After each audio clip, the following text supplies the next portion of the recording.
একটি গুণোত্তর ধারার পঞ্চম পদ 32, অষ্টম পদ 256 হলে উক্ত ধারার সাধারণ অনুপাত কত? উত্তর হলো 2।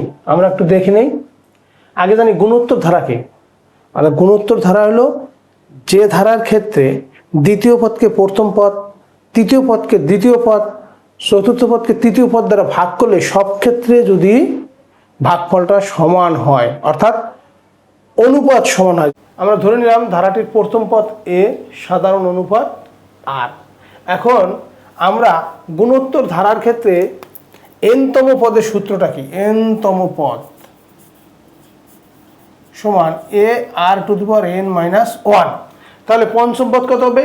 a r টু দি পাওয়ার 5-1। তাহলে a r টু দি পাওয়ার 5-1 সমান 32, এই যে আমাদের দেয়া আছে, বা a r টু দি পাওয়ার 4 সমান 32। অষ্টম পদ a r টু দি পাওয়ার 7 সমান 256। এটা 2/1 হতে 2 নম্বর সমীকরণকে 1 নম্বর সমীকরণ দ্বারা যদি ভাগ করি, এখান থেকে আমরা পাবো, দেখা যাচ্ছে এ কাটা গেল, আর 7 r টু দি পাওয়ার 7, এখানে r টু দি পাওয়ার 4, তাহলে r কিউব 256/32 যদি কাটাকাটি করি আমরা দেখবো যে 8 পাওয়া যায়। তাহলে r কিউব সমান 8 কে আমরা 2 কিউব লিখতে পারি, আর এর মান কত পেলাম? 2।